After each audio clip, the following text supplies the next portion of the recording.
and get going, but it's 8 o'clock, so we're on. Good morning, good morning, good morning, everybody. I'm Susan Hitchcock. Most of you all have seen and heard me a few times before.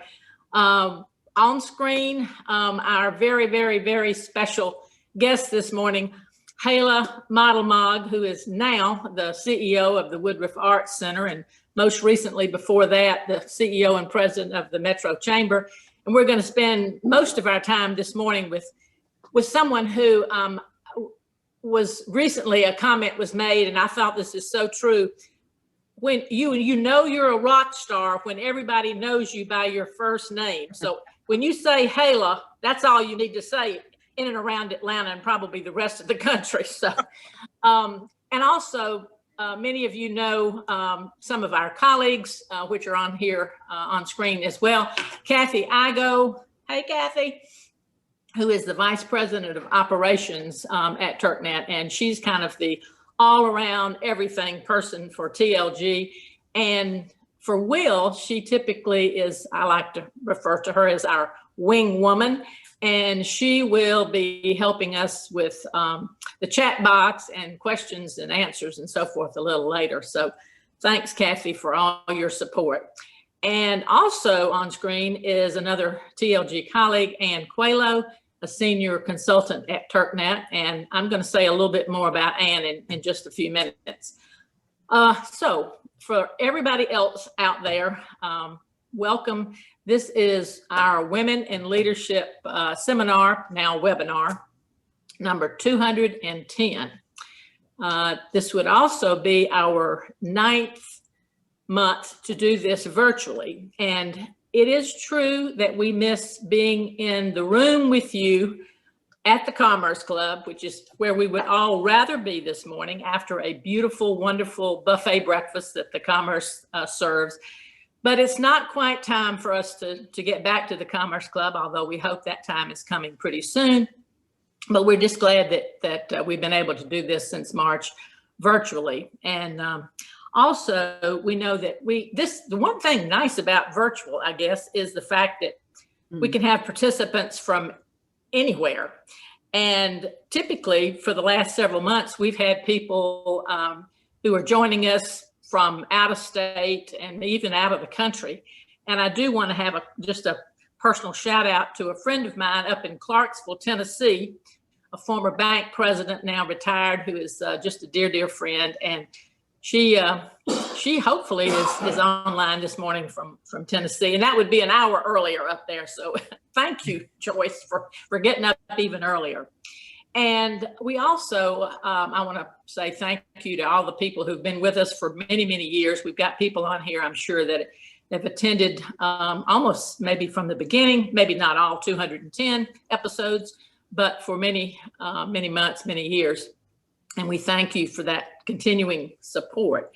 We also always have a few students, so welcome to those students as always. And then especially, we like to know who may be with us for the first time. So if you are, we're going to do a little quick poll here and just simply ask you to respond. Are you a first-time WIL participant, yes or no? And we'll see what that representation looks like today. It's always fun to know. So we'll just take a few seconds to give everybody a chance to click on that.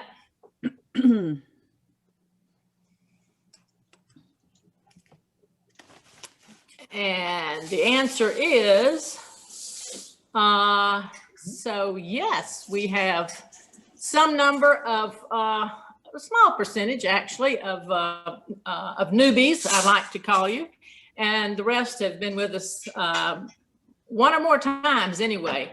Well, let me just say to those who may be tuning in for the first time that I have been making a promise for 18 years that you will be informed, inspired, and invigorated by the end of this today. And I know today is by no means an exception. So hang around, we're going to do all of those things. Now I need to take a little sidebar. And this is an opportunity for me to give you a little bit of a personal update. I have chosen to make an announcement at this point to say that some of you know that I've been around TurkNet now for almost 3 decades and have been doing WIL obviously for 18 years. And before that, I had a 25-year career in the corporate world. So I've been around for a while, but I have decided to step away from the TurkNet Leadership Group and from WIL at the end of this year. I think if you know me at all, you know that I love TurkNet and I love WIL, but sometimes one needs to just move on. And I'm not retiring. If you know me at all, you know I don't like that word. So it's my time of 100% flexibility. And I'm not sure what that means, but I'm positive that I will know in a few weeks and months just how to fill that time. But if that's bitter news from my perspective, there's a sweet part of this. And the sweet part is that WIL is continuing on. It is by no means a done deed. And as a matter of fact, I couldn't be happier to say that I'm passing the torch, if you will, to Ann Coelho, who I already mentioned is a TurkNet senior consultant. Ann has the same passion as I do about women's leadership and women's advancement. She's a very accomplished leader in her own right. So, Ann, we know that there's going to be more said in the next few weeks and so forth, but thank you so much for stepping up while I step away. I really, truly appreciate that. Well, the bitter part really is that you're leaving, and you're going to be very difficult to follow, but we'll do our best. We'll make you proud. Well, I have all the faith in the world in you, and I know for a fact that you bring fresh energy, some fresh ideas. I'm excited. I get to look forward to being a participant, so I get to be on the sidelines next year. But I did want to mention one last thing, and that is, as we're transitioning over the next month or so, Ann and I have had the opportunity to work on the schedule for next year, and we're almost there. We almost have all 12 months ready to go. And it won't be long before we'll be able to share that with you. Fabulous speakers, compelling topics. I don't know you're not going to want to miss a single month, and I'm not going to want to either. I'm just going to be wherever I am and let Ann do the work. Yes. So thank you, Ann. Thank you, Kathy. Thank you. So now on to what we're supposed to be talking about today. Here's the thing. When you get to introduce somebody like Hala, it's not the easiest thing, but in this particular instance, I do want to take just a very few minutes, but nonetheless, many of you know that we have just had in the last month the opportunity to honor Hala with the 2020 Lifetime Achievement Award for Leadership Character presented by TurkNet Leadership Group. It was a fabulous event, virtual event on October 28th, and some of Atlanta's absolute top leaders gave video testimonials.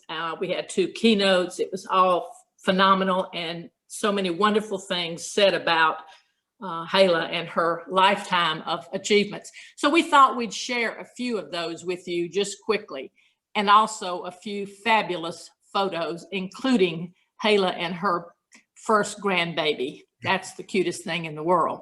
But these are, if you can see them, I hope you can. These are just a few of the comments made by people talking about Hala and her amazing accomplishments, not just as a leader, but it's how she leads, that leadership character, integrity, respect, and responsibility. People like Bob and Lynn and Mark Becker, the president of Georgia State, Dr. Valerie Montgomery Rice from Morehouse School of Medicine, Susan Booth from Alliance Theater, and so many more. Others that participated: Shan Cooper with the Atlanta Committee for Progress, Virginia Hepner, Doug Hertz, Larry Gellerstedt, Donna Highland from Children's Healthcare. I mean, we're talking about VIPs in Atlanta who could not have been happier to be able to talk about their colleague and friend, someone who all of us look up to and admire. Paul Bowers, the Georgia Power Chairman and CEO. And again, those are some super, super photos. I know Hala is especially proud of that, all the photos that she gets to have with that granddaughter of hers. I'll just let you all take a moment to look at some of those comments. But to me, they absolutely hit the nail on the head. Everything they had to say was about Hala was right on. And everybody literally admires her. We did have one special video clip that we felt like we just had to share with you. A few of you might have participated on the 28th of October, but even if you did, I know you'll want to see this again. So let's run this video.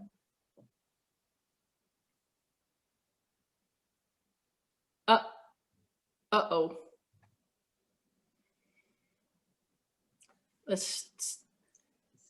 Uh-oh, can we start that again? Or we having audio problems. This is Hala Moddelmog, Hala's son, and I hope we can do this. This is so wonderful.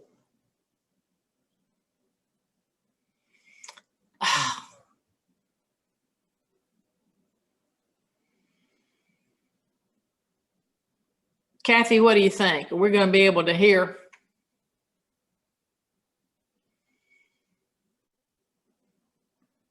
It worked before.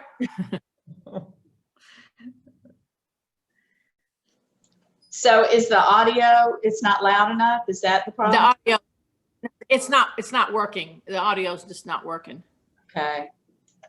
I've got it turned all the way up. So if it doesn't work this time, we're going to send you the link after the meeting so everybody can see it because it's a fabulous. I'm Hala Moddelmog, Hala's son. Okay, we got it. What an absolute pleasure it's been to spend some time thinking about the many reasons why my mom's earned this award. It's prompted me to dig into why I beam with pride when I'm inevitably asked, Moddelmog, are you related to Hala? The question comes up a lot as I try to make my own way in this world. The question is frequently followed by, how does she do it? It here refers to the relentless energy she commits to her professional, civic, and family lives, and the success she's earned in all three realms. Growing up, I was too close in to really know how to answer the question. I could only confirm that the rumors were true. She really did make it home for dinner every night. She really did pour hours every week into helping us with homework. She really did never stop finding ways to expose my sister and me to new experiences. I've got a better vantage point now on how she does it. As a parent myself, I've loved watching her with my daughter. Some of the most tender moments of fatherhood for me. And I think that much of what makes her such a wonderful grandparent has also driven her to achievement in other realms. So I want to explain to you how incredible she is with my daughter. And I think that those of you who know her in civic or professional contexts will recognize these very same. It comes down to three things: her capacity to dream, her curiosity, and her generosity. My mother dreams in resplendent detail. When she learned she was having a granddaughter, she called me the next day to say that her arms were physically aching in anticipation of holding her. I think this illustrates my mom's capacity for imagining in perfect detail just how great something can be. When you can physically sense what it is you're looking forward to or fighting for, you fight that much harder, and you enjoy the fruits of your labor that much more. But if she were merely a dreamer, someone else's son would be talking to you right now. So it's more than that. And as I said before, her curiosity is a big reason why I had this privilege. Just after learning that she was having a granddaughter, my mom devoured every resource on childhood development within reach. Within 2 weeks, she read 3 books. Thereafter, I'd make an offhand comment about some other book I'd read, and she absorbed every word of that one too. I'm not exaggerating, and I'm not teasing. It was so touching, and it's been so helpful to have someone around who's made herself into an expert by the sheer force of her relentless curiosity. And I can tell you, she's approached every job, every board seat with that same curiosity. I'm sure that right now, her gigantic handbag is overflowing with binders of industry reports, income statements, any information she can get her hands on relating to tasks ahead. She loves to learn, and the people who depend on her are better off for it.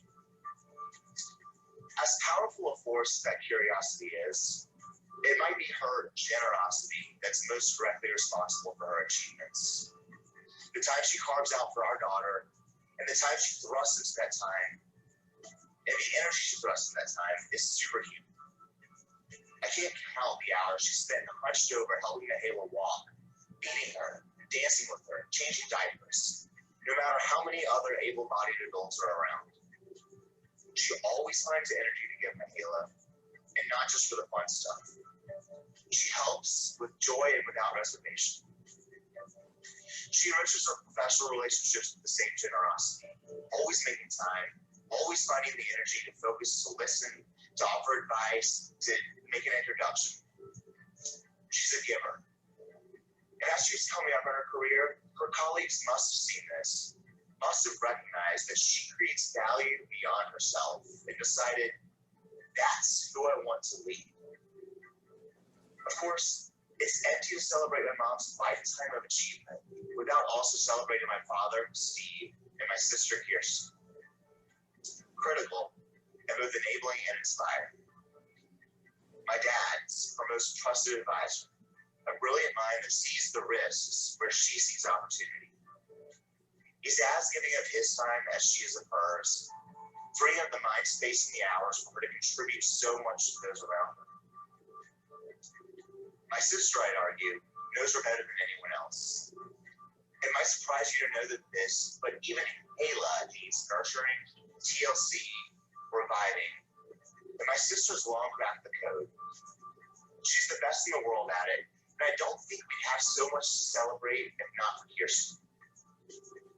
All this to say, there's a lot within my mom, the dreaming, the curiosity, the generosity, that puts her in a position to deserve this award. But she's made us a big part of that too. And I really couldn't be prouder of her. Congratulations, Mom.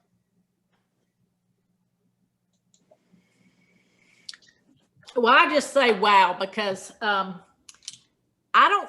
couldn't possibly, no way could I have made an introduction that came close to what Ty had to say. I know this must warm your heart, Hala, to hear that again, but what a tribute. And those are wonderful descriptors, a dreamer, a giver, and a woman of curiosity. But I would be remiss if I didn't mention just a few other things as we about to get started in our chat this morning. But everyone needs to remember that Hala has been around for a while and has had more than 20 years at the presidential and CEO level of businesses and nonprofits alike. And her expertise stretches pretty broadly from strategic planning and marketing and brand and product development to building high performance teams. Previously, she has held jobs as the president of Arby's Restaurant Group. Many of us know her as the president and CEO for a long while at the Susan G. Komen for the Cure, the world's largest grassroots nonprofit organization.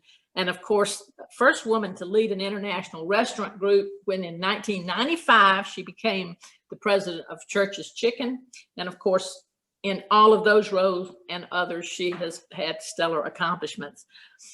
Hala serves on, as you've already heard mentioned, multiple boards, public, private, civic, advisory, and so forth, and has been recognized many, many times with honors, all of them well-deserved. One in particular that I would mention is the induction into the YWCA Women of Achievement Hall of Fame, because I think that is an outstanding honor. And of course, the most recent, and the one that TurkNet is the most proud of on Hala's behalf, is the Lifetime Achievement Award.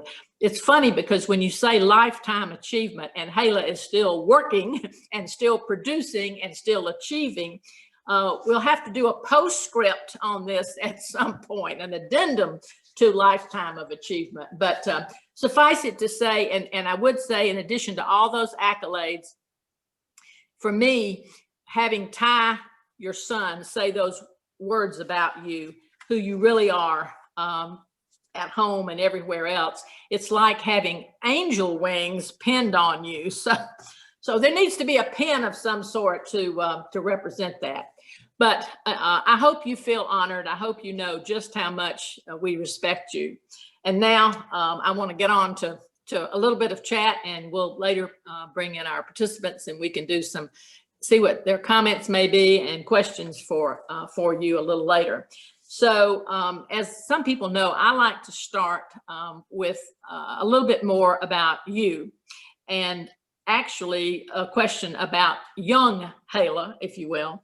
So if you go back to your early life, your development, if you will, from the beginning, and think about some of your early life experiences that most influenced you, most shaped your direction, shaped who you are, really, who you have become as a woman, a wife, a mother, a grandmother, and the leader that we know you to be. So can you share with us just a few of those experiences that you think most influenced you? Well, absolutely, Susan. But before I jump into that, I just have to say such a huge thank you to TurkNet, the Women in Leadership, to you in particular. You guys have been nothing but wonderful during this Lifetime Achievement Award and then today. And I want to say congratulations to you. And I don't expect you to retire. I expect you to be doing lots of things.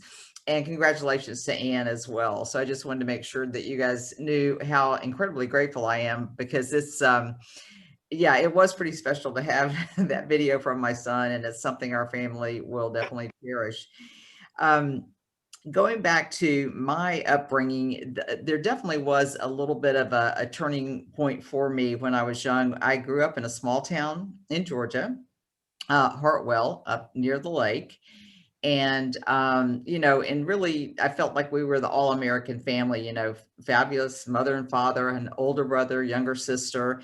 And, you know, when you grow up in a small town, you know, you're not exposed to a lot. So you just, you know, kind of see what you see, and everything was just, you know, wonderful and fabulous. We were just this, you know, incredible little family unit. I was the middle child, so I had my quirks, and, you know, sometimes things, oh, my father likes my daughter, my sister, and my mother likes my, you know, that kind of thing that middle children sometimes do.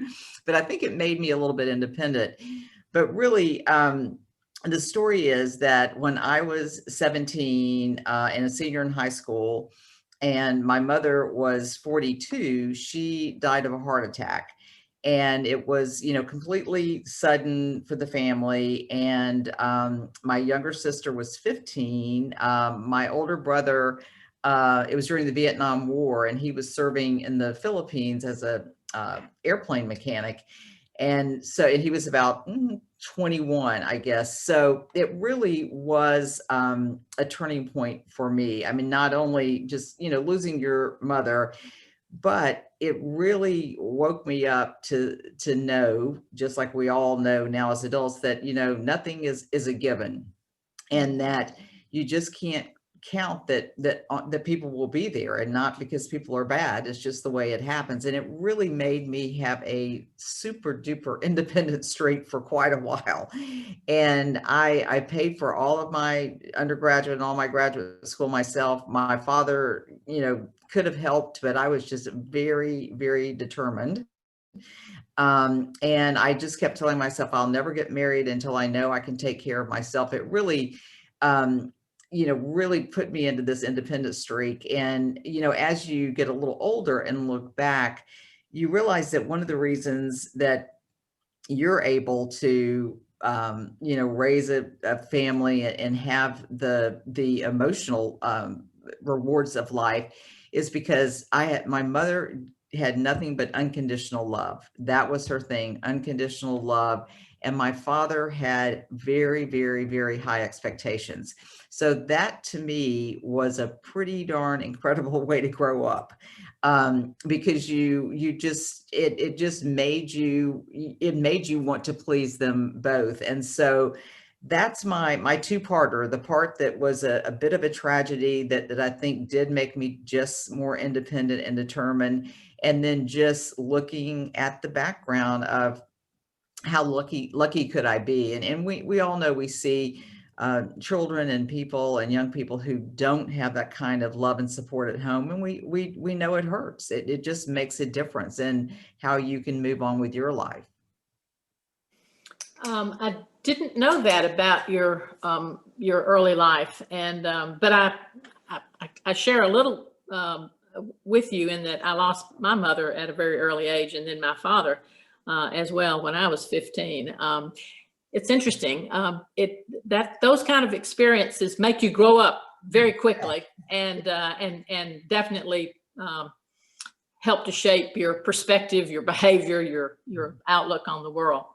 I'm going to ask the next question in just a minute, the one that you and I had talked about, which has something to do with some lessons from your past leadership roles. But I do want to take a moment and ask you, since I did mention that you moved from the chamber over to the Woodruff Arts Center, and I would love for you just to share just a little bit about how you're feeling going there now. You've been there a few months, and sort of just give us a little hint of what that's like. Yeah, well, thank you very much for asking on that one, Susan, because obviously part of my job there is to promote the Woodruff Arts Center and all of our incredible art partners, and just to make sure that the people know what's on offer there. And so we're made up of 3 groups. It's the High Museum, and yes, the High Museum is open. It's timed tickets, and everybody wears a mask, so it's very safe. And frankly, it's a beautiful time to go to the High because it's not crowded. You can see the exhibits. The docents are still there, so it's really it's a great time. And there are 2 incredible exhibitions there right now. One is Dawood Bey, who is a Black artist, photographer, still working. He was on the front page of my New York Times Time magazine a few weeks ago.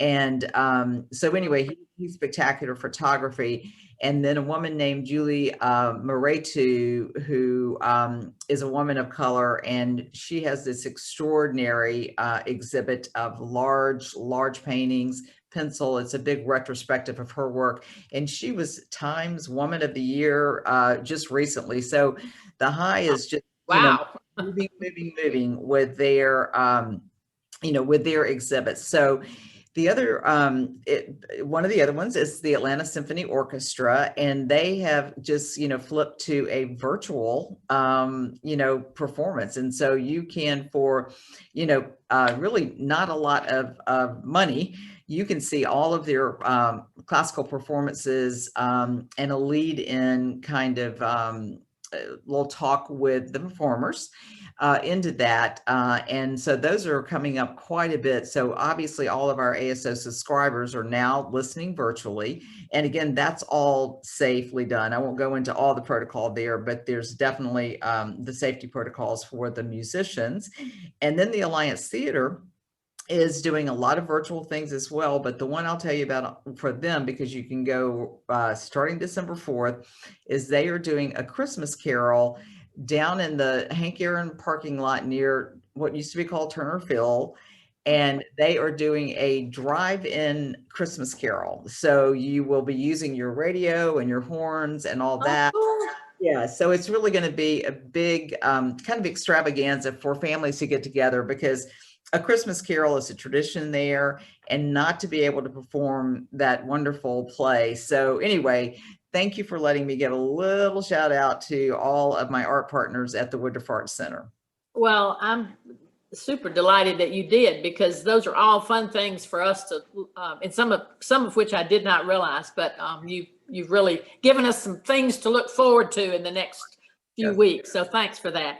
Okay, so we're just going to do a little looking back, I guess, and I think I've mentioned sufficiently that you have had a multifaceted career in various leadership roles, clearly at the very top.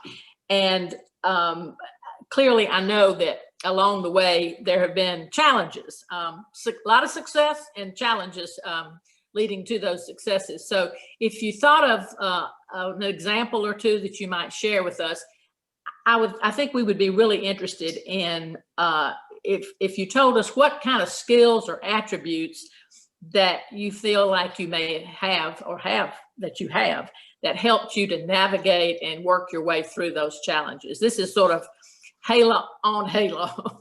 What are your super strengths, Hala? Well, or your secrets, if you have secrets of. Well, I'm not going to go with any super strengths there by any means, but I think people will be relieved and should be relieved to know that at the end of the day, it's really about relationships and how you treat other people and how you try to understand and process the information that you're given, and really around how people communicate with each other. I mean, there is a way to deliver bad news. There are some really bad ways to deliver bad news. There are, these things that become sayings in the business world about things like your burning platform. I mean, those things are so true. You have to be able to communicate with the organization as a whole as to what is that, one or two things that you must be concentrating on to be successful. And then you have to have these, really pretty deep personal relationships and be able to communicate with people. So, a lot of this stuff that I would say is what has almost become cliche now to say, but it really does make a difference. You really need to be your authentic self, because two things, and I love this saying, be yourself, anyone else is already taken. I mean, a lot of women, I'm afraid, and sometimes people of color feel like they have to fit into a mold, and it never works. You've got to be who you are, and you've got to know that who you are is enough, and that you do have value to add, and come in with the confidence, and just be able to, communicate in a way that makes, that moves the business forward, moves the organization forward, makes people feel good. So I think, and the other thing I'll say, and then again, and this is more than a cliche, because it's certainly true, and it's been true since time immemorial. You've got to have a great team. So you've got to be able to hire people who are smarter than you, hire people who have expertise, and let them do their jobs. I mean, I have been so fortunate in my entire career to have incredible CFOs right alongside me. And there are a couple different kinds of CFOs, ones who just do the numbers, that's all they're interested in. And then there are CFOs who really understand the business, understand the strategy, and really contribute. And that's just one example of where, I don't want to do a spreadsheet necessarily myself. I want them to do it. And I want to hear their interpretation. So it's, to me, it's really relationships and people up, down, sideways, every way you look at it. Well, all of those are clearly examples of not only how you would navigate difficulties and challenges, but just extremely significant, important lessons of leadership and being a part of a team, dealing with different kinds of people in different kind of situations, etc. So there was another question about important life lessons. I think you just shared some of those. If there's anything else, you share that with us as well. Is there anything else that you didn't touch on just then in terms of most important life lessons? You know what? Here's and one. Actually, there's leadership lessons, and then there's life lessons, Yeah, and you've had both. That's great. Well, and these are in probably both in the same area, and it's going to sound small, but but I am, you know, a full of action, go get it, let's make it happen kind of person. And so that's the way I've, you know, lived my life. And sometimes I'm very eager for something to happen because I just know in my brain and heart and soul and bones that it's the right thing. And if you are, it depends upon to whom you're reporting and the kind of thinker they are. But sometimes, and since this is a women in leadership group, I'll mention this. Sometimes I've noticed with men, if you seem too eager, there's a little tiny, and I think this is probably mostly unconscious. There's a lot about unconscious bias that is, thank goodness people are talking about. So I think it's mostly unconscious, but a little barrier that I've seen go up a few times if I have been too eager or too invested. So every once in a while, I've reminded myself, you know what, I'm going to play it a little cooler on this particular issue, because I know it's the right thing. It's important to me. I think it's important to the organization or the business. But if I push too hard over here, somebody over there might just get a little tiny wall up. And I've never had that situation where it didn't work out in the end, even if I seem too eager. But I've just learned a little bit about just staying cool in certain instances. And it's a life lesson for me personally, because I'm just so eager and excited to get things done. So other people may not have that problem, but if you do, just think about, you know, staying cool, and it will come to you in the end. It's kind of like knowing how to modulate. Yeah. Yes. And I can identify with that. And a lot of people, I think, a lot of us, well, for one thing, for women, I think we often feel like we have to do more. We have to try harder. We have to be seen and heard. And we can get pretty focused on, you know, the goal and so forth. And sometimes I think you're absolutely right that being a little maybe a little chill in that situation, still, you know, going for the goal, but sometimes you might need to back off to even achieve the goal a little bit. But anyway, you know, that applies to some people and probably some people not so much. But I think it's a really good thing to have you share it, particularly considering who you are and the experiences you've had and the kind of leader that you are. So if you say that is a good thing to consider, I think it's a really good thing to consider. You and I have talked a little bit over the last week or so in preparing for this about a couple of recent studies that have just come out, and I want to bring those up. And for anyone out there who is not familiar with what we're going to relate to here in just a second, we can send you the links after today. I'm a longtime advocate and supporter of the Georgia organization called On Board, which I'm sure a lot of people are familiar with. And On Board has just released their annual study just last month or early this month about Georgia public companies. And since On Board's mission is really to increase the representation of women on corporate boards, that's the statistic that they are tracking year over year. But in order to look at that achievement or progression, you actually have to look at the pipeline, the women's leadership pipeline.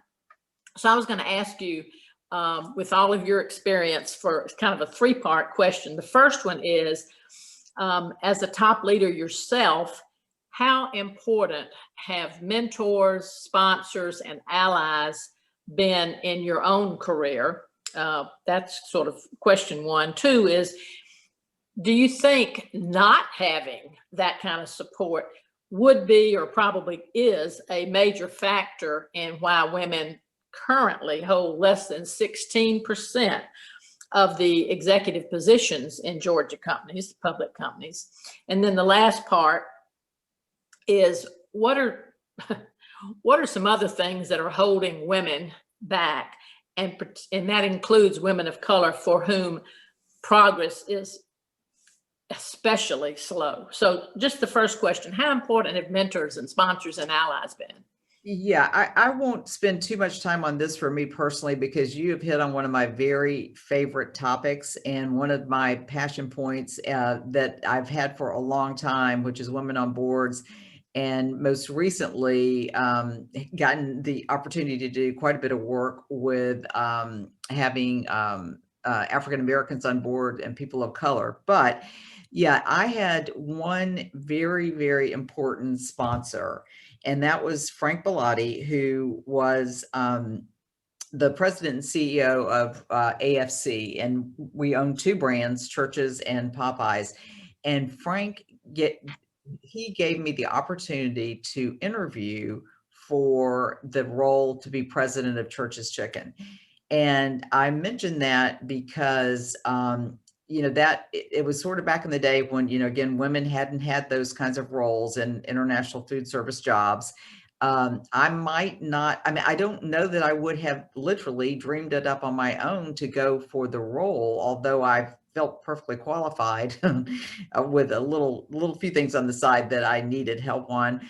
But he truly, the magic thing about him right then is he could have hired anybody. He could have gone outside. There was another person I competed with inside. I think he wanted to put a woman in that role. I think he wanted to be first. And so that was obviously a turning point for me personally, because it's like getting on a board. Once you get that first president and CEO title, it's a heck of a lot easier to get the second and the third. And so that's the way it is about boards. And I'm very fond of On Board here in Atlanta. I think they've done a great job. I've been involved with them for years and years. I mean, a long time ago and most recently.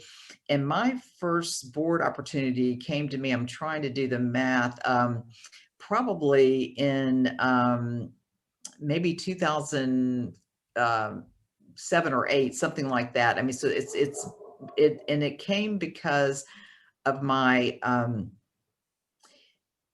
connections at Susan G. Komen for the Cure.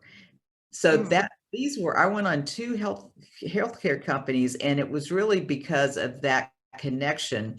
So, but the very first one I got on, there was no no firm involved. It again was a sponsorship of a person, was a man on that board who wanted me to. So it, you know, this sponsorship business, and I'm using that word on purpose because mentors are great. We all know it. We love them. We need them. But to have somebody who truly is willing to stick their neck out for you and sponsor you. So I had a sponsor get me on my first board, and I had a sponsor get me my first, you know, president and CEO title. And so I can't say enough about that in general. Yeah. So it is a factor. If a person, if a woman doesn't have that kind of support, not that it can't happen, Right. but clearly, and that's been happening for years, to be honest, with men. I mean, men have sponsors. Oh, yeah. It's how they have progressed.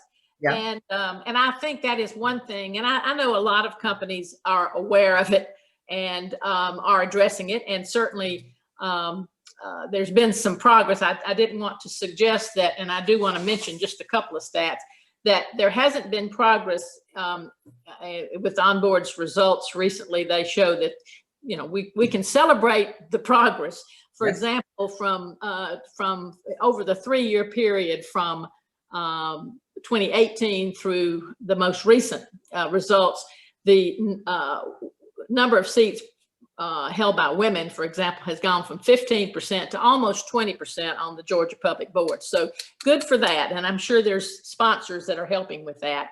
And then as I mentioned, we are at 15.6% with women in those executive roles in Georgia public companies, but we've come from 14% just 3 years ago. So that's a good thing.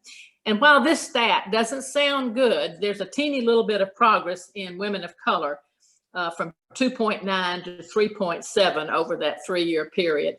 But one of the things that you know, we all do know is that a lot of companies are talking about and planning to take action, I believe, in one, more sponsorships for women in general, and definitely more sponsorship for women of color, not just on boards, but to get them there, to move them up the ladder and into the key roles where they can be considered. The only other thing I wanted to mention about the onboard study, it's a great study, and it's certainly worth everybody getting a copy of. But we know that there's something called the power of three, which is we say that, or the study shows, analysis data shows that when you get 3 women, you really have an impact.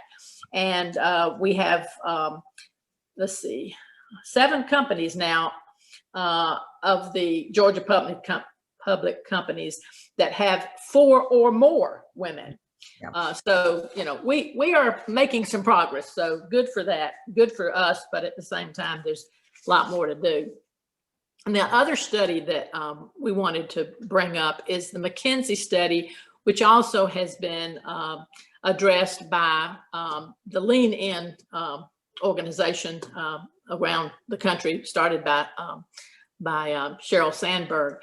But that study was, it's an annual study also, and it's a little bit unnerving, the 2020 Women in the Workplace study. And it reflects a very negative impact specifically for women or on women related to this past year and the pandemic. So among other things, the data is showing that women are leaving the workforce, and that includes from the top level down at an accelerated rate. There's a decline in the talent pipeline and the continuing what they call broken rung, which is the progression from an entry level upward mobility. So anyway, some of the contributing factors that were mentioned in the study, not surprisingly, burnout, anxiety, stress, work and home load, etc. So just thinking about some of those broad conclusions, I guess, what do you think companies can do or should do to stem the tide and try to stop where we are and not let this get any worse? And also, what can we do? What can women do for ourselves? Yeah, well, you know, what you've just laid out, Susan, you know, is really, I mean, it's heartbreaking, and it's also not good for the economy, and it's not good for our country or the world, because one of the stats, you know, that I read in that document and that I've heard is that all of this, all the what's happening with the virus and women leaving the workplace, that is equivalent already to women getting on a 6-year decline of the progress that we've seen. So to take a 6 years on one hand may not sound like a lot, but let's say you're that woman in that really sweet spot of your career, and women are getting 6 years behind because of all this stuff. It really is, it's a tragedy. It's just like the fact that COVID has, you know, opened our eyes even more to the health disparities in this country, to the disparities of all kinds. So it's, it really, really needs to be looked at. And I'm so glad that you are getting that information out there. And you know, it's interesting on a personal basis, because we've been, you know, I've been dealing for a number of years, once people finally started talking about it, about, you know, having more flexible work schedules for caregivers. And, you know, there was a time when we talked an awful lot about, you know, the sandwich generation, which is going on now, people taking care of young people, taking care of older people, et cetera. But the world, frankly, as you've just pointed out, has not really changed to accommodate men or women who really need a flexible schedule in order to try to lead their lives. And, you know, I regret really that I am in the part of my career that I will probably not be a big part of fixing that, but someone's going to have to step up. And so this data, and the way I feel about a business, and this is not dissing business, this is just kind of the way it goes, until it really hits the pocketbook, until it really hits the bottom line, and people really don't have the talent things don't change. I mean, look, we've just, the other thing we've learned with the pandemic is that we've skipped, 10 years in technology. We change as humans because we get forced to change. So it is up to the organizations. It's up to I'd love to see more government help, frankly, on childcare. I mean, one of the things that, has happened way before COVID is so many women don't have access to good and healthy childcare. So, we could kind of go on and on about this topic. I don't have any magic bullets, but I think it's enormously important that the information is out there, that people are thinking about it.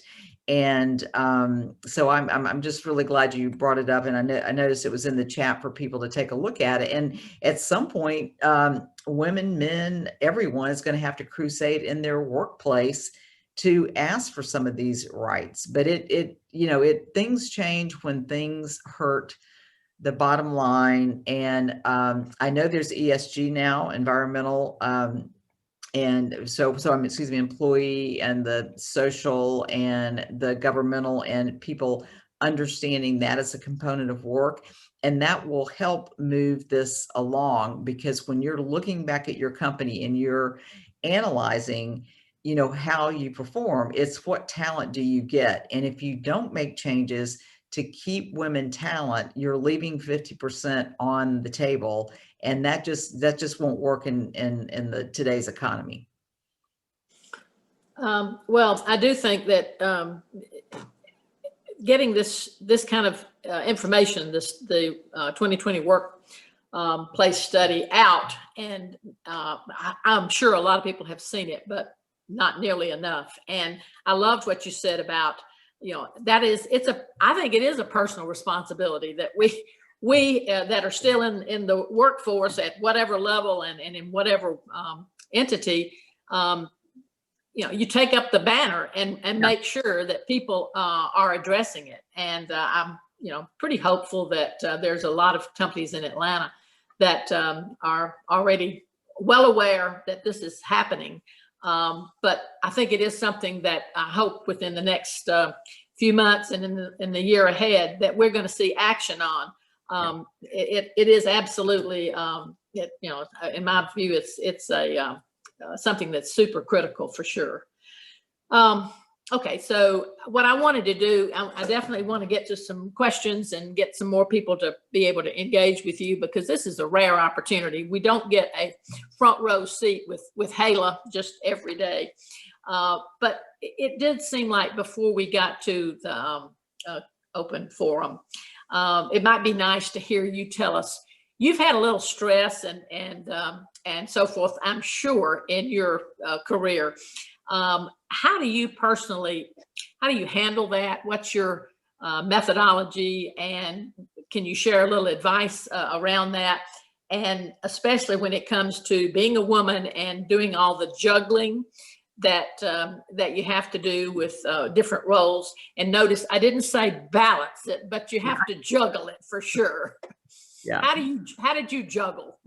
Well, you know what, I have to go back to my son's video a little bit, because he mentioned my husband, and I've been very fortunate in my career to have an incredible husband who has been nothing but supportive. And so, when I used to give a lot of speeches to young women, for advice, and I would just say, pick your partner, man, woman, whatever, very carefully, and make sure that they are as invested in your success as you are, because it really does matter. And I know that's a little hyperbolic to think that we could all be so fortunate, but it really does make a difference.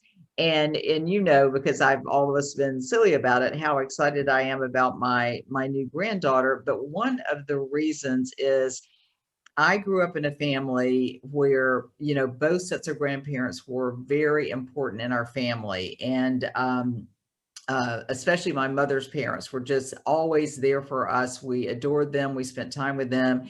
And then when my kids were growing up, my husband's parents were alive and living in Atlanta. And they so much helped us raise our kids that it just it inspired me, and it made me realize, back to, if you go back in, anthropology, extended families, and in some cultures it still is, are very, very important. And so, I've just been very fortunate to have, just on-site support, so to speak. And then the other thing is, I'm a little bit of an adrenaline junkie, so I like to have a lot going on. I like to have a lot to do. But on the other hand, I love to read. It's kind of my sit back safety net.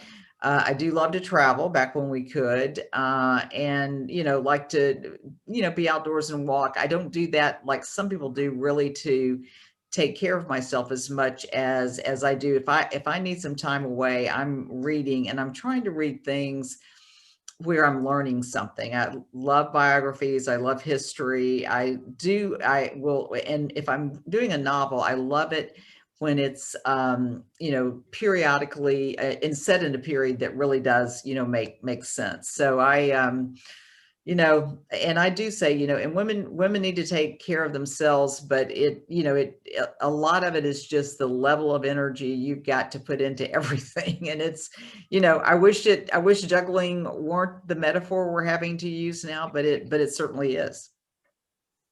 Well, it does help if you're a high energy, high octane person. Yeah. And I think a lot of us women are. So that helps. But it is important to take care of yourself. I mean, that's sort of number one to me, is to try to maintain your mental and physical health, and do whatever it is. Some people journal, some people jog and run and do all those kinds of things. Whatever it is, reading is a great stress reliever for me too. I enjoy that a lot.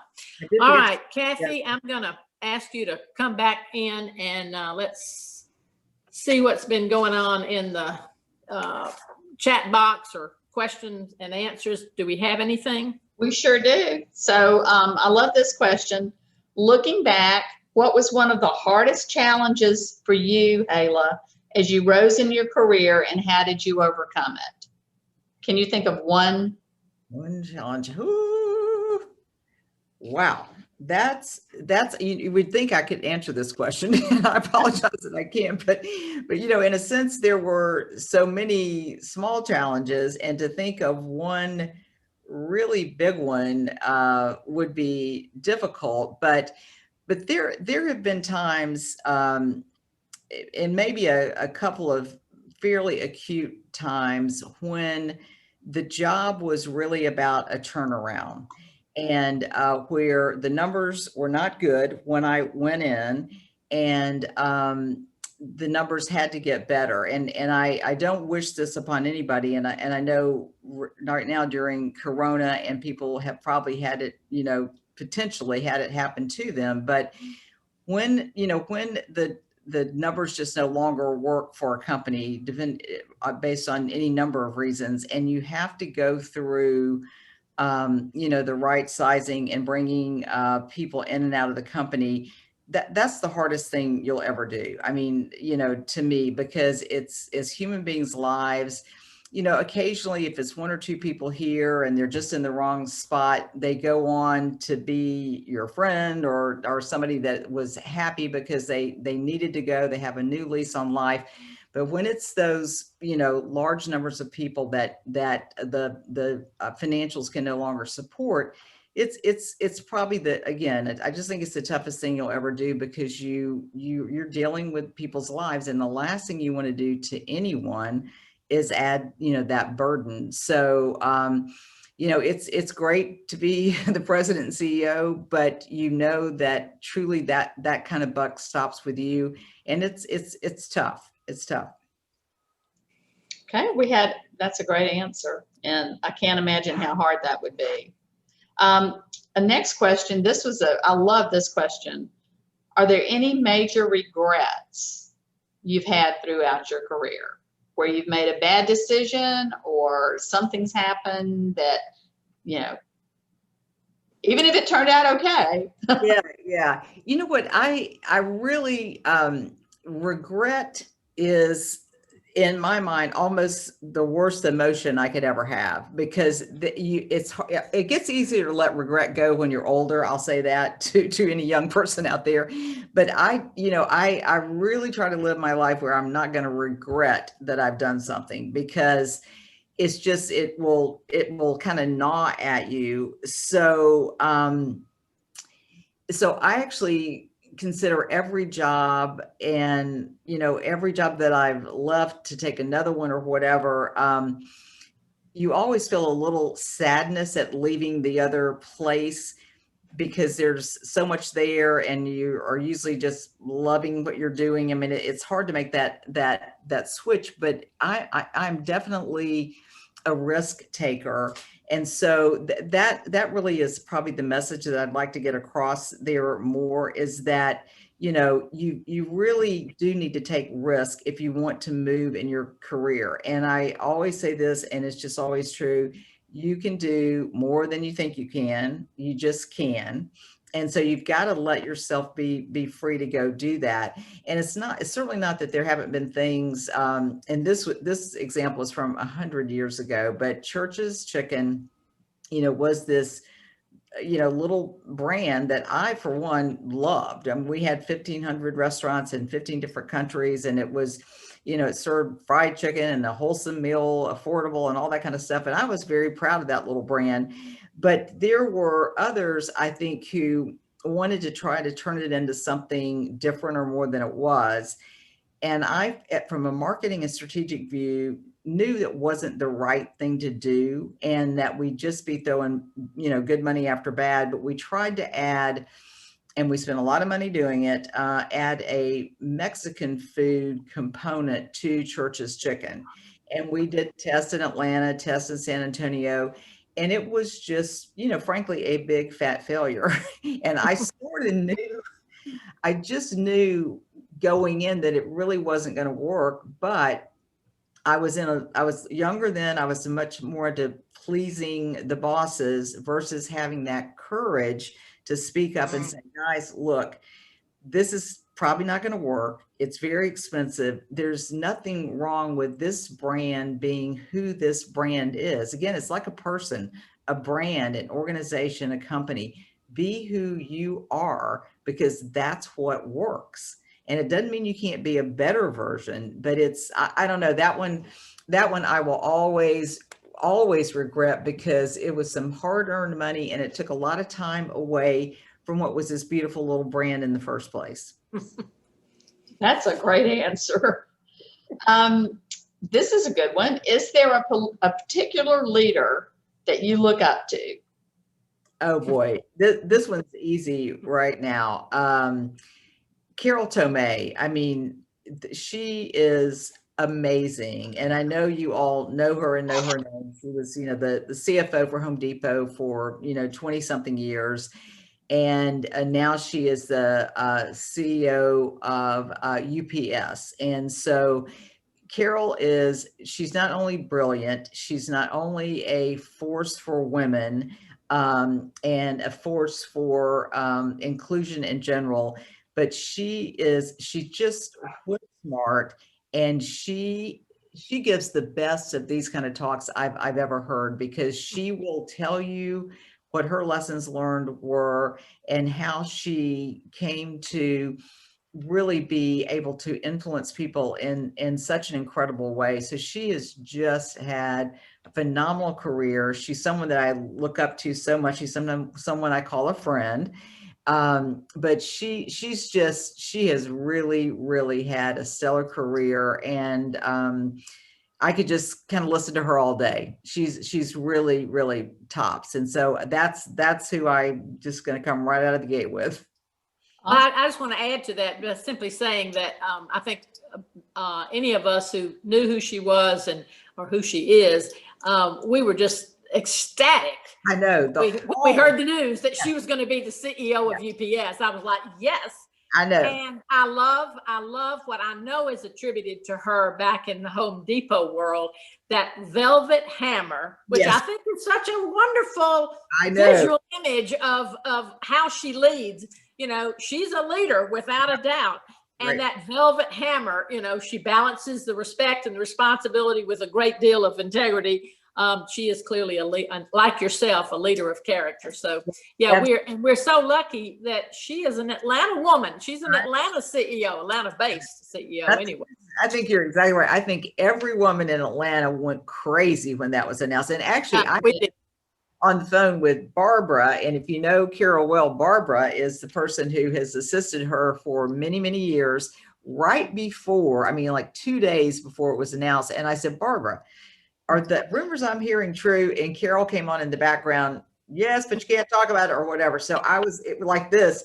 So anyway, I think women all over this country and maybe the world celebrated. This was something we wanted to happen. And I am happy to brag that I have a velvet hammer that Carol gave me once when I gave just a small talk to some of the women in her organization. So yeah, she is. I love that terminology though. Me too. So cool. Very cool. All right, so Hala, another one for you. What do you look for in a leadership role or opportunity? How do you assess what is right for you? You know, I'm going to go with something that it's this business of intuition and gut, because I will tell you, when I left the chamber, it really was true what I said in those articles. I mean, I thought I was going to, you know, just be on boards. I'm on 2 publicly traded boards, one private board that's a portfolio company from Carlisle. So I really thought I was going to do that, but 2 or 3 and really, well, 2 serious opportunities came up pretty quickly, and they were both intriguing. Both, one frankly had a lot more money tied to it than the other, but it was really a gut feeling. I just knew that, you know, I wanted certainly to enjoy the thing that I was going to do next. I wanted to make sure it had a feeling of a give back component. And so, you know, you weigh out the rational things. You look at the money, you look at the time, and you look at how much influence you think you can really have. And then I think your instinct just kicks in. You know, I would have been just as enthusiastic and head first had I taken the other role, but I just didn't have that absolutely 100% good feeling about it, as in, yes, let's go make this happen. And so I just can't, you know, and there's a lot of science behind this, which I don't know, but for me personally, you know, that gut feeling matters. And if I get a wrong one, and these are such small examples, they'd be boring to talk about, but there have been 1 or 2 times in my career where I've gotten some advice that just didn't feel quite right. And I did it anyway. And it just, you know, I've had it happen acutely enough where I didn't go with what didn't feel right. And it wasn't that the things were wrong to do. They just weren't right for me. Gut. Yeah, love that answer. Gut. All right, this is a great one for this time. How are you inspiring your team to think big, to work towards growth at a time when everyone is under new kind of stresses with so much uncertainty? Well, here's the thing about leading the Woodruff Arts Center. We're extremely fortunate. I'm extremely fortunate because when you're working for, and the only reason I'm there and exist in that role is because we're there to support the arts. So when you've got the Atlanta Symphony Orchestra and the Alliance Theater and the High Museum, you know, at their very core is creativity and art and creating empathy and engaging people in their hearts and souls. So for them, the pivots have been, to me, incredibly fast. I mean, they've picked up on technology they never, you know, thought they'd be using, and maybe never, you know, would have. and the level of creativity that they've been able to show for this pandemic. So frankly, although it's been stressful, I think there's a lot of fatigue, just like there is at a lot of other organizations. The creative types they were who they were. They got really creative really fast and made things and made sure that they could put their art out for people, because they believe very strongly that art does nourish the soul. And obviously there's so many needs right now in the community. We all understand that. But the part they're playing is being able to put world-class art out there. So so I didn't have to do much to get them, going. My only vow to them is that I am out there raising money for them every day, because we don't have the earned revenue, because a virtual ticket doesn't cost the same as what you pay when you come. And we haven't been able to do a lot of things in person. And then the WAC admin, the Woodruff admin staff, I think it's been harder on them because they are the shared services, we are, and the support staff.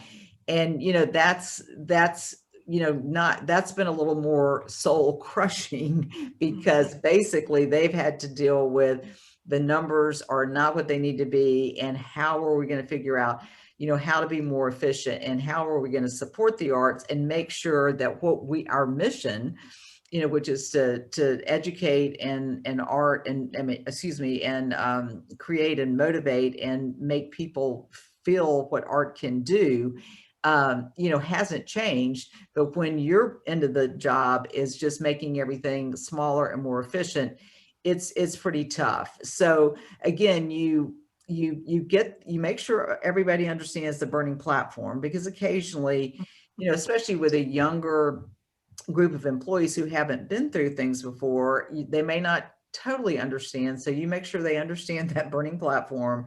And then you lead with optimism and enthusiasm and engagement. And is it harder on Zoom? Yes. I mean, I basically have had this job and never been into the office.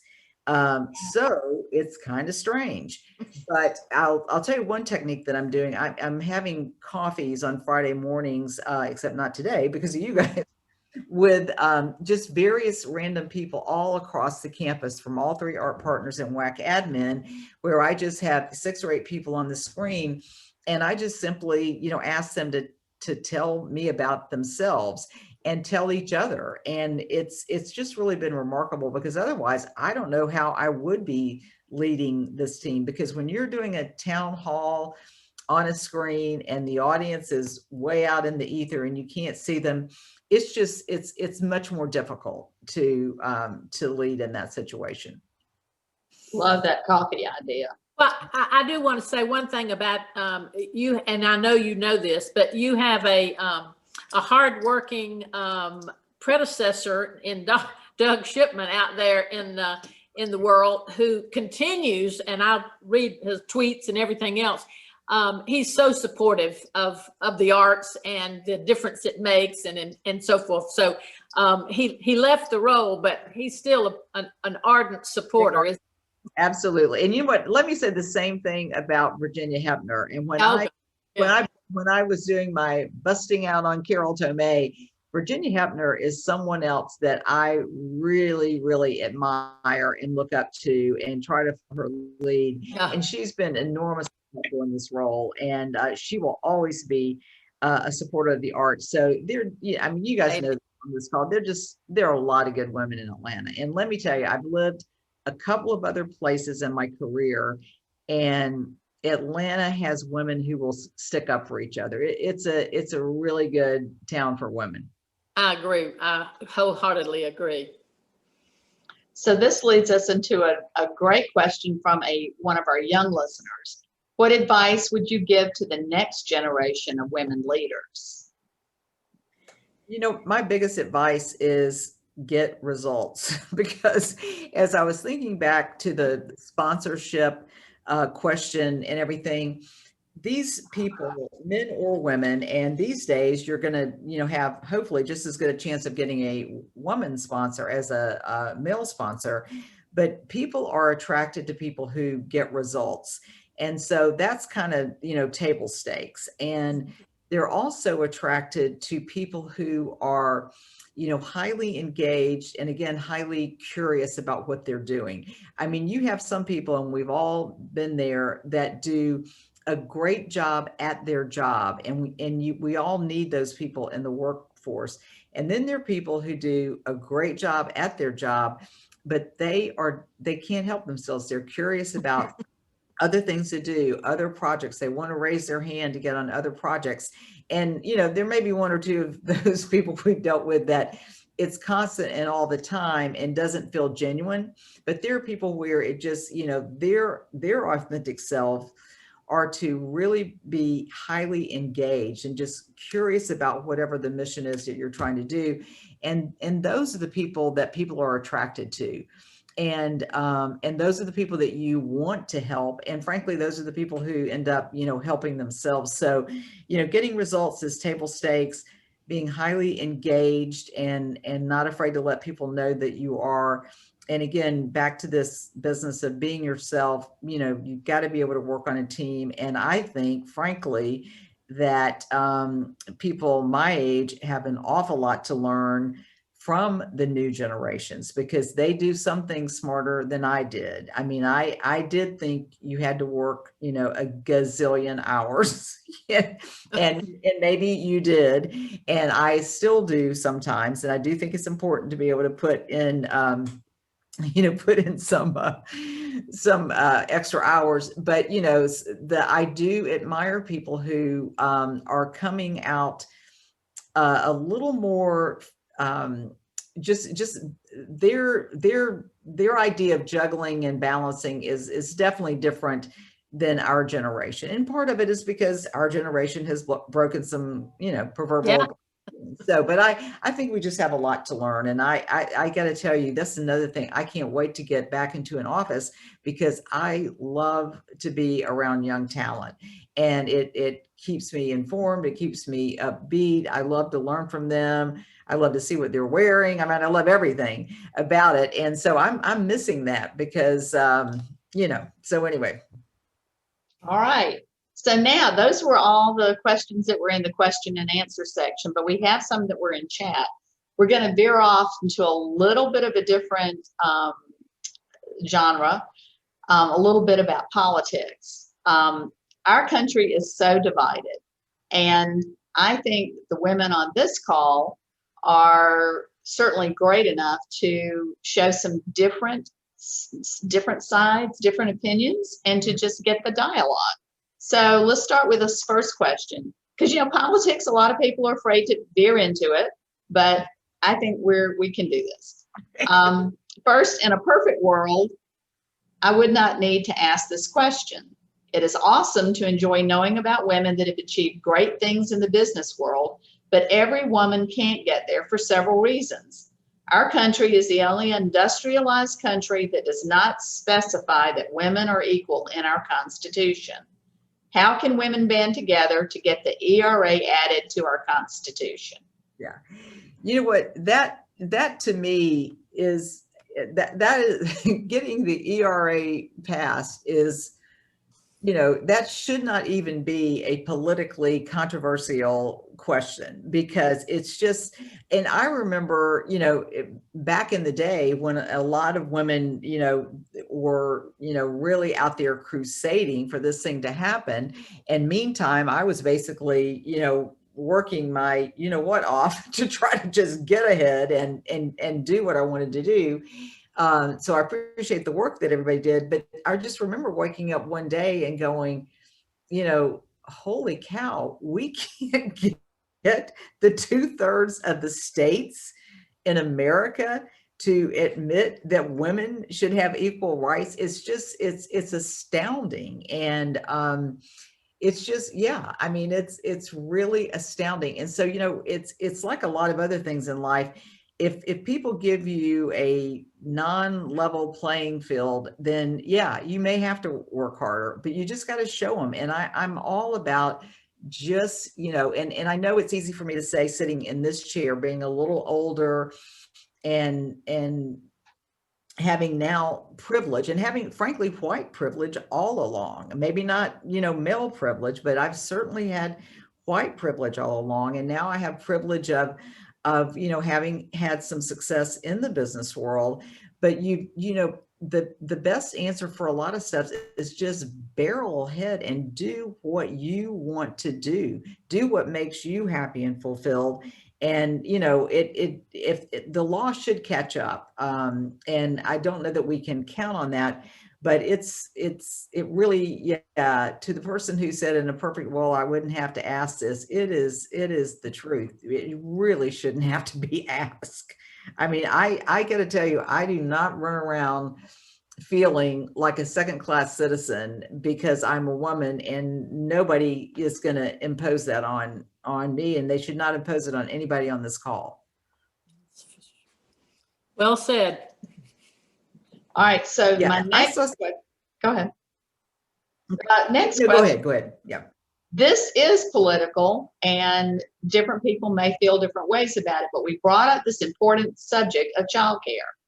So one of our attendees asked, when did it become the government's responsibility to help with childcare?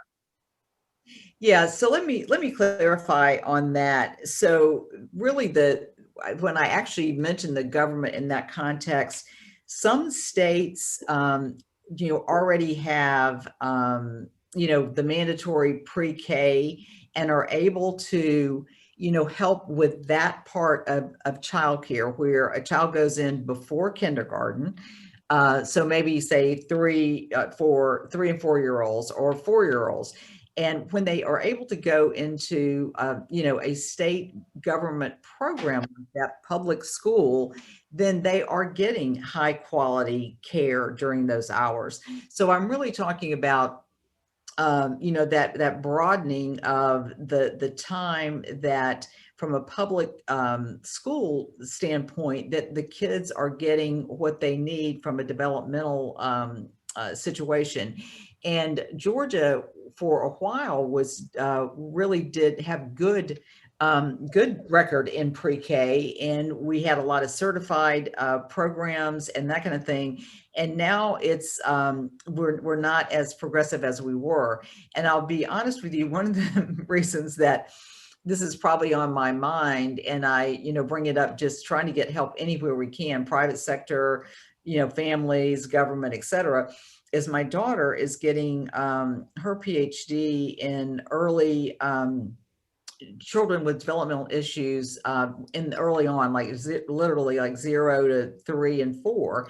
And obviously those children need help, and they're not going to go to some school every day at 1 and 2 years old, but there need to be programs that are accessible for people who don't have privilege to buy every kind of tutor in the world, because the earlier you get at these developmental issues, the better they can be taken care of. And that's just, again, that's science of the brain has been proven over and over. So if you have a child that has some developmental issues and they don't get into a system until they're 5 or 6, it's, they're just starting behind. So it's just that's sort of another area of mine that I love to study, and I love Comer Yates and what he's done at the speech school. I mean, there's just so many wonderful opportunities, but they're costly. Kathy, can we have one more, and then I think we're going to. Well, actually, we've got, that's all of our questions. Attendees, thank you so much for these really stellar questions. I think this is one of the best Q&A sessions we've had. Well, and we could talk with, and I wish we could talk with Hala for the rest of the day, and we could get into deeper into that workplace study program, and study more. But we're going to honor what we said, which is start to close out. Before we do, and hang with us just for just a couple of minutes, Kathy has just a few things, TLG, to update, please. Okay, the first one is because of Susan's change that she announced, we have set up a kudo board. And if you haven't used these before, you go to this link, which will be added to the chat, and we're going to send you something about it after our meeting. But you can leave a message for Susan, a wonderful personal message about what you think of, you know, her leadership of WIL, all your love for her. It'll be a wonderful memory for her. So please, please, please contribute to the Kudos board. You'll be hearing more about this, but I'm really excited about this. Next, I just wanted to mention that we have a DEI certification course. We're so excited about this. We've already kicked it off, but our first session isn't until December 3rd. So if you're interested in being in learning about how to be that person in your company that can be an advocate for diversity, equity, and inclusion, this is amazing, an amazing course. We have a very nice group, about 22 people in this right now. It's a huge, a long certification as far as multiple courses, and it's very in-depth, and I'm in it. And we've got some coaches in it. We've got people from different industries in it. And I'm just looking forward to what we're going to learn on this. Dr. Cherry Collier is an amazing, well-renowned expert, and we're all looking forward to what we're going to learn. So if you're interested, you can reach out to Tina Mantella, and we'll send you some information afterwards. Another opportunity that we have is Richard Stone. He is our storyteller. We're going through, this year has been so extraordinary, and so many people are going through so many things that they've never faced. Companies are going through things, and they're overcoming obstacles they've never faced. There are people that are now retiring at a time when they really weren't thinking about it. This story course is such a great time to sit down and think about those stories, and to think about yourself. What's your purpose? What's your power? What's your voice? There are many, many articles out right now about how at this point in time, people are really taking stock and thinking about what's most important to them. This is going to be a really great course for that. So I encourage you to look at it. And then Dr. Chris McCusker. Dr. McCusker is leading a course on decision making. This is a very tough time as a leader to make decisions. You don't, everything's changing so quickly. You don't have a 5-year plan that you can fall back on. So he's put together a course that he'll be doing on Monday and Tuesday of next week to introduce a tool that can be used. It'll have some personal coaching involved in it. Going to be a really, really good course. So just want to let you know that we're doing that. Our next meeting, December meeting, is going to be led by Kathleen Edge, EVP of Operations for Southware Company, and topic will be leading in a disruptive world requires analytics, agility, and authenticity. What a true statement. And can you imagine when I spoke to her about this time a year ago, and she told me this was the topic that she wanted to talk about. And I remember thinking, gee, that's really cool. Well, it's gotten a lot cooler.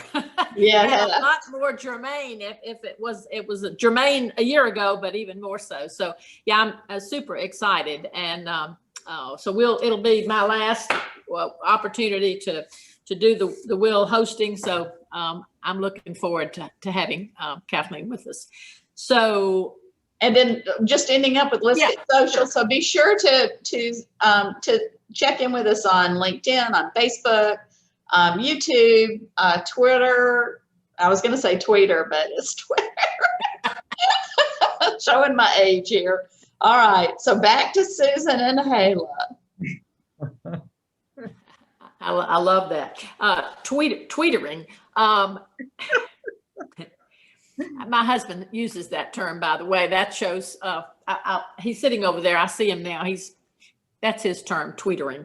Anyway, thank you all so much for being with us, first of all. And Hala, your son is absolutely right. You are one of the most generous persons I know to give your time and time again, to give your advice, to share your insights.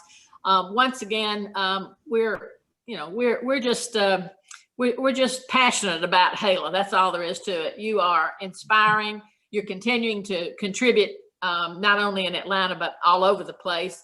And when I told people that you would be informed, inspired, and invigorated, I knew for a fact that they would be, as I am. So thanks a million. And for anybody that's still out there, I will mention that we have we'll have a video of this recording. So if you know anybody who missed it and they want to tune in so they can see and hear Hala on their own, we'll be glad to share that with you. Have a great day, everyone. Have a wonderful day and weekend and Thanksgiving. And we are grateful for you, Hala. Thank you so much. I'm grateful for you as well, Susan, and everybody at TurkNet and the women leaders. Enjoy, please. Thank you. Thank you.